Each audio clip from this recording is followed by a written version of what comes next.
Gutom ka na ba, kuya? Diyan o, dumiretso ka lang dyan sa pagliko.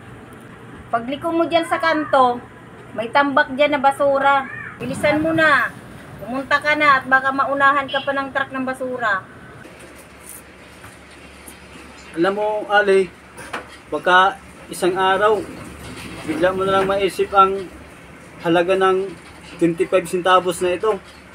Sige po, salamat.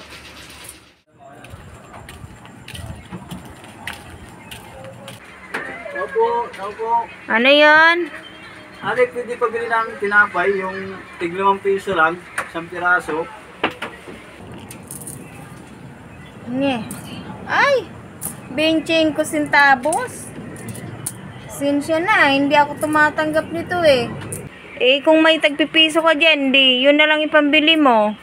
Ali, pira naman din po ito. Saka, nagugutom na po ako eh. Ang dami ko na kasing sari-sari store na pinagbilhan. Lahat sila ayaw tanggapin itong pira kong 25 centavos. Itong hawa ko, baka naman po pwede nyo siyang tanggapin. Kapalit ng isang pirasong tinapay. Oo, kuya. Hindi mo ako madadala sa drama mo na yan. Negosyante ako, hindi ako taga-charity. Alam mo, kuya, kung maawain ka at negosyante ka, bangkaruti ang bagsak mo. Gutom ka na ba, kuya? Diyan o, dumiretso ka lang dyan sa pagliko. Pagliko mo dyan sa kanto, may tambak dyan na basura. Bilisan mo na. Pumunta ka na at baka maunahan ka pa ng truck ng basura. Alam mo, Ali, baka isang araw, bigla mo na lang maisip ang halaga ng 25 centavos na ito. Sige po, salamat.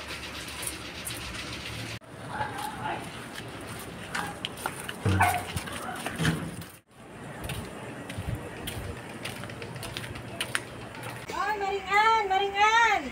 Ay! Ay, isara mo muna yung tindahan mo kasi punta muna tayo doon sa barangay kasi balita ko, yung tatakbong bagong kapitan natin magpapalaro at 1,000 plus yata yung papremyo.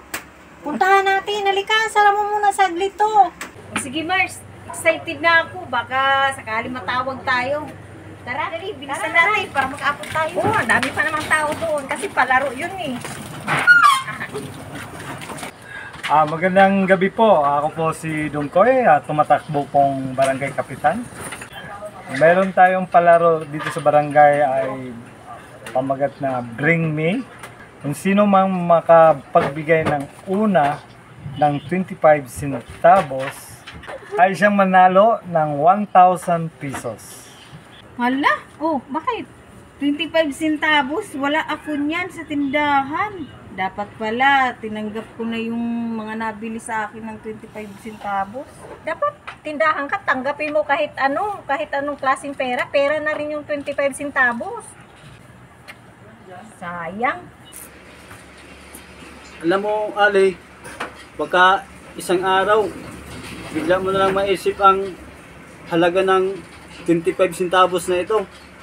Sige po, salamat. Okay, may nanalo na po sa Bring Me ay isang biluin mo sa barangay na to. Isang lang tao ang may dalang 25 centavos, nagmamayari ng 25 centavos. So, bigay na natin. Ang panalo niya ay 1,000 sa ating Kuyang Pulube. Maraming salamat, Kapitan. Congratulations po. 1,000 pesos na po. Ang bait nyo, Kapitan. Sana po pagpalarin kayo. Napakabait nyo. Binigyan nyo ng 1,000 pesos. Maraming salamat po, Kapitan. Mars, sayang talaga yung 25 centavos. Kaya sa susunod, tatanggapin ko na yan, 25 ko. Oo, tanggapin mo kasi nga, malalaking tindahan, tinatanggap at sinusukli yung 25 centavos, tinan mo tuloy. Sayang, Naging nanalo bato na tuloy. sana tayo. Kainis ka naman. Kumain ka na nga. Alam mo sa panahon ngayon, pag wala kang diskarte, hindi aangat yung buhay natin. Vic, napansin ko lang. Parang nagdubli yung sweldo mo sa trabaho mo. Alam ko naman na na-promote ka sa project site nyo. Saan ka nagtatrabaho? Isa ka ng leadman ngayon. Isa ka na sa pinagkakatiwalaan ng mga engineers. At 'di ba ikaw na rin nagpapasahod? Sa halos 300 mong kasamahan sa site? Kainis ka naman. Kumain ka na nga. Alam mo sa panahon ngayon, pag wala kang diskarte, hindi aangat yung buhay natin. Minsan, gamitin din natin yung utak natin. Kung paano tayo dumiskarte. Paano mabilisang umangat sa buhay. Ah, basta. Oo, nanagdagan yung sahod mo dahil na-promote ka sa leadman. At dati ka lang helper. At alam ko, hindi kalakihin ang nadagdag sa sahod mo. Ngayon, halos lahat ng naiisip mong bilhin, nabibili mo na. Ano kayang diskarteng sinasabi ni Vic? Bakit naging doble na ang sweldo niya? Hello, Vic. Kailangan ko isugod si Junjun sa ospital. Ang taas ng lagnat. Sige. Vic, napansin mo ba? Kung kailan tayo hindi kinakapos sa pera, saka naman parati na isusugod sa ospital si Junjun. Isa pa, marami nga tayong pera, pero parang hindi naman tayo maasinso.